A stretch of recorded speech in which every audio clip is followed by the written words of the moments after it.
Ancien élève de Sciences Po, il a fait sa carrière dans le journalisme. Après avoir travaillé à Europe 1 et au Monde des religions, il est devenu chroniqueur ou invité à de nombreuses émissions de radio et de télévision. Il me disait tout à l'heure qu'il avait déjà ce matin participé à une émission de télévision.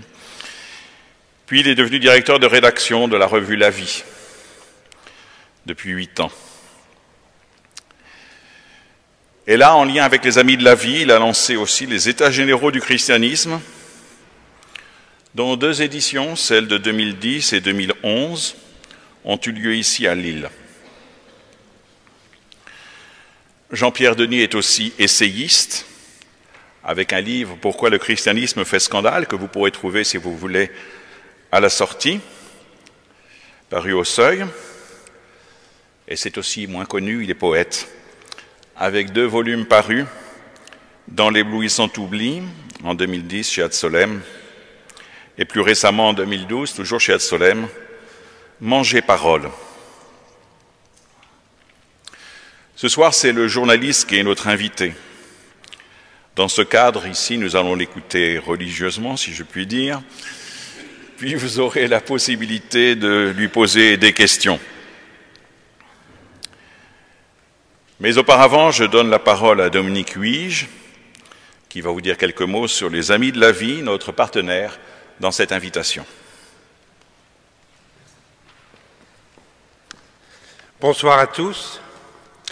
Les Amis de la Vie, association des lecteurs de la vie, pour nous une fameuse revue, sont heureux d'avoir été associés à la préparation de cette soirée.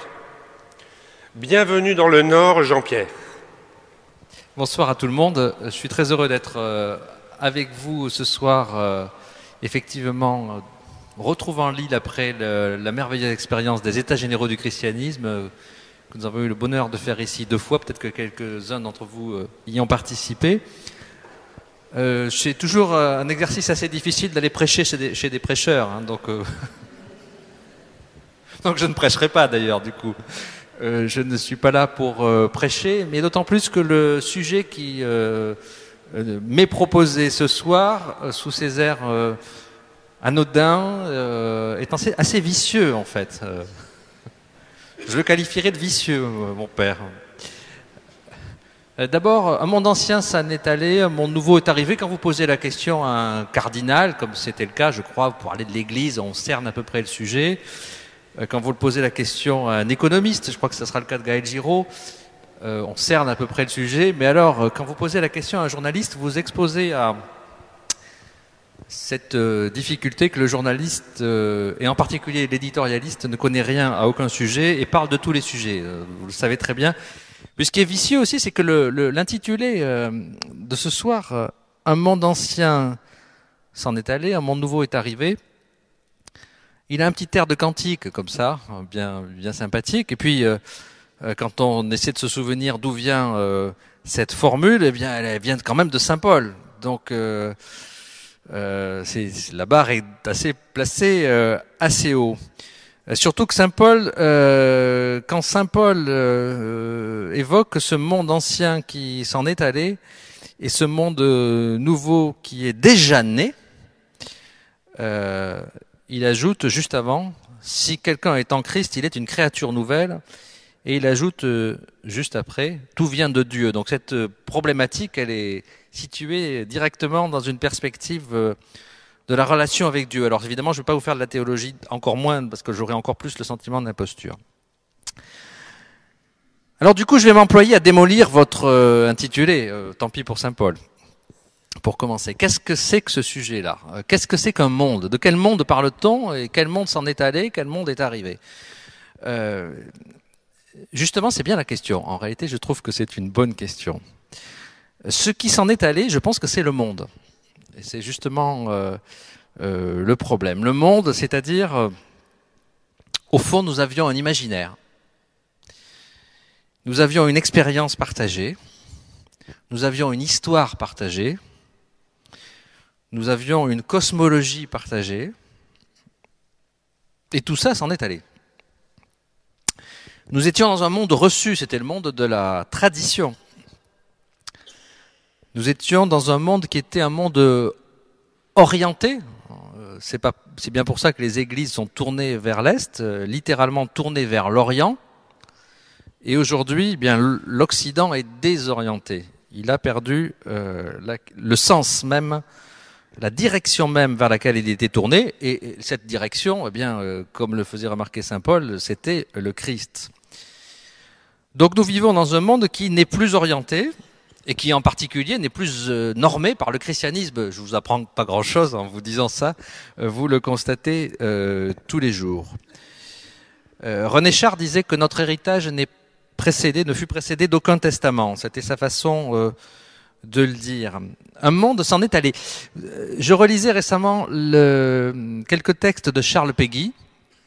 Et vous savez que 2014 est une année Péguy, puisque Charles Péguy est mort au front en septembre 1914, donc après quelques semaines seulement de combat. Et quand on relit Charles Péguy, on s'aperçoit que le monde qui était le sien est déjà un monde qui nous est complètement étranger. Et quand on réfléchit, quand on regarde ce qu'il écrit, quand on regarde comment il va au combat pour le sacrifice, comment il va au combat sans se poser aucune question, bien on s'aperçoit que l'univers mental dans lequel il est, on cite souvent Péguy, tout le monde est péguiste aujourd'hui ou à peu près, mais l'univers mental dans lequel est Péguy nous est à peu près inaccessible, et notamment parce qu'il est mu par ce sens du sacrifice qui a poussé des millions d'hommes à s'engager dans cette guerre de 14. Voilà, c'est pour ça que d'une certaine façon, je disais, c'est le monde qui a disparu. Ce monde-là a disparu, le monde de Péguy, le monde de la chrétienté a disparu, mais le monde en tant que tel, comme expérience, ça a vraiment disparu. Et Wittgenstein disait, le miracle pour l'art est qu'il y a le monde. Le miracle pour l'art est qu'il y a le monde. Et ça, c'est une phrase qui m'inspire beaucoup, aussi bien comme poète que comme journaliste. Le miracle pour l'art est qu'il y a le monde. Mais où est passé le monde? Tout le monde constate qu'on est dans une forme finalement d'épuisement culturel. Et tout à l'heure, on disait que le journal La Vie est un journal qui essaie d'apporter de l'espérance, évidemment, mais je vais faire un constat peut-être un peu dur à certains moments, vous m'en voudrez pas. Je pense que pour répondre sérieusement à la question qui est posée, ce monde ancien qui s'en est allé, quel monde est parti, ce monde nouveau qui est arrivé, il faut poser des choses assez dures. Nous avions, le monde dans lequel nous étions, nous avions un corps et une âme. C'est moins évident, je pense, aujourd'hui, d'avoir une âme. Nous avions un destin. Aujourd'hui, si on a un présent, on est déjà assez content. Nous avions un passé. Et quand on regarde notre rapport avec l'histoire, avec le passé, on voit que nous n'avons plus qu'un passif, finalement, aujourd'hui. Le rapport, je parlais de la guerre de 14, mais on peut faire référence à beaucoup d'éléments de notre passé. Aujourd'hui, le passé est vu comme un passif, comme quelque chose dont il faut se libérer. Et nous avions un imaginaire avec une eschatologie.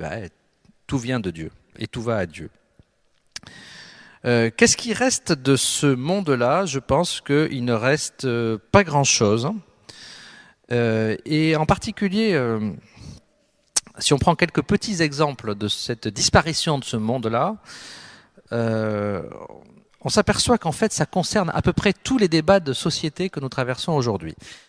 La mort aujourd'hui est devenue quelque chose de problématique. Tous les débats sur l'euthanasie sont devant nous, vont arriver cette année.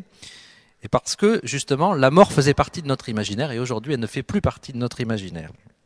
Voilà. Récemment, un internaute me disait qu'il souhaitait qu'on ait une mort agréable. Alors, je me suis dit, là, un monde ancien s'en est allé, un monde nouveau est arrivé. Bon. Alors, je voudrais, après ces quelques mots pour situer le débat, vous présenter quelques-unes des grandes révolutions que nous sommes en train de vivre. Et puis après, j'essaierai de voir comment on peut se situer dans ces grandes révolutions. Nous vivons en même temps, alors ça c'est quelque chose de tout à fait inouï, inédit dans l'histoire de l'humanité, nous vivons en même temps des révolutions qui sont des révolutions profondes et rapides. Alors j'en ai repéré 5, plus une, parce que ça sera plus intéressant comme ça, me semble-t-il. J'en ai repéré 5, mais en fait, évidemment, elles font corps les unes avec les autres.